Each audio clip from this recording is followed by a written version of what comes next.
Hello, this is Mr. Steinerson. Today I'm going to show you some ways to use your iPad for research that can make the process easier, save you time, and save paper. Plus, teach you skills that you can apply to any future research project. So let's get started. The first thing I'd like you to do is to look at the Subtext app. When you first launch Subtext, it will ask you to log in. Please log in with your student Google account. After you've signed in, choose Accept.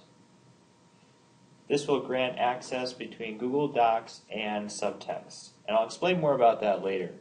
When you first come to the main screen in Subtext, it shows you a library of all things that you've downloaded, either books or PDFs, and the main function of Subtext is an e-reader, so it functions much like iBooks.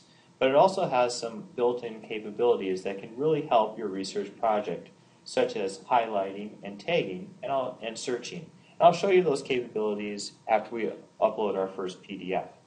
So the basic tour is library at the top, and if you want to change the name of a PDF, you can select the PDF, and then the three bars at the top, this will let you edit the details of that PDF, and here's where you could type in a new name. Once you're done, click Apply.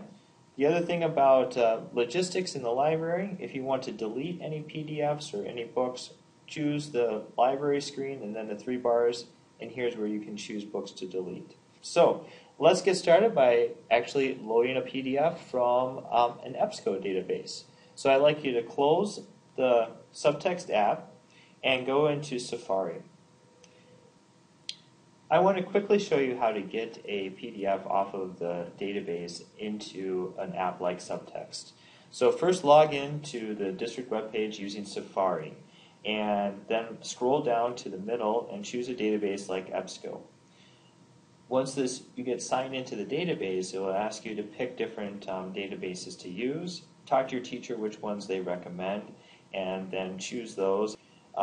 This may make a difference on the searches that you come up with. We're going to type in a keyword. We're going to search for year-round school. And then I'm going to limit this to a full text. And I'm going to limit this to peer-reviewed. All right.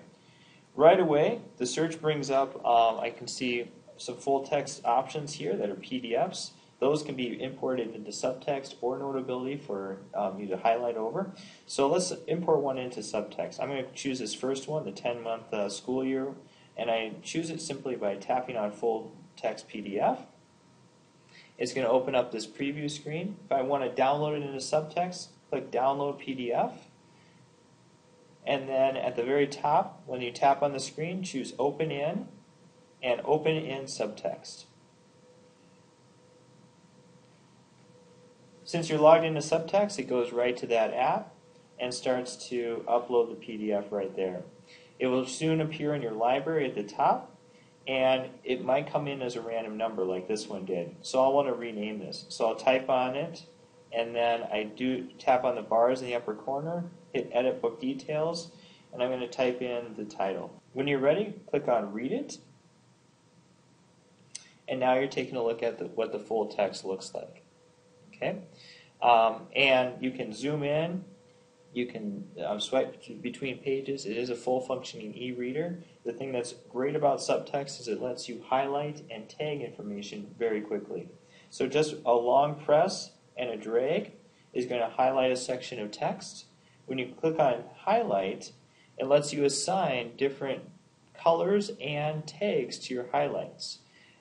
Now you might want to tag a theme of your research paper, and then you can follow back when you're writing your final paper. You can follow back those themes, and it will collect them all in one spot in a discussion within the app. I'll show you how that works.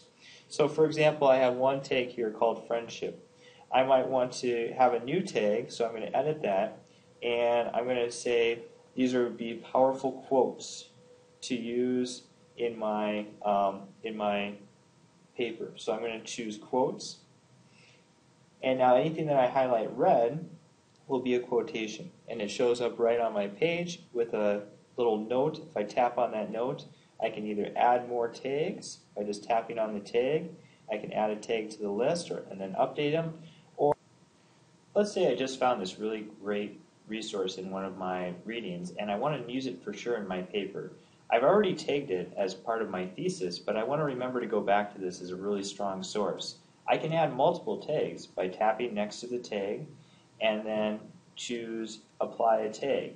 If I really think this is great, I can add a tag to this list and give it a ranking score, like a 5 or a 4 or things like that, where I know that the 5 or a 4 is something that I really want to come back to. So then I'll choose, maybe this is a 4, update the tags, and now I not only have this as a quotation, but I've also, or a thesis, but I've also got this as a 4 as my tag. So I can come back and find this really easily.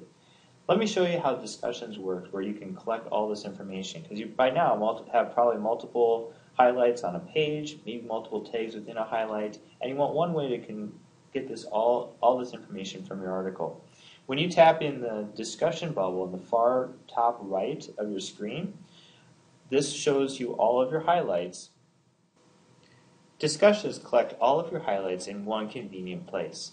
You can filter at the top by everything, or just highlights that you've done, and any tags that you've applied. So if I want to look for anything that relates to a quotation, I can click on quotation, and it pulls up any of the quotations that I've deemed important.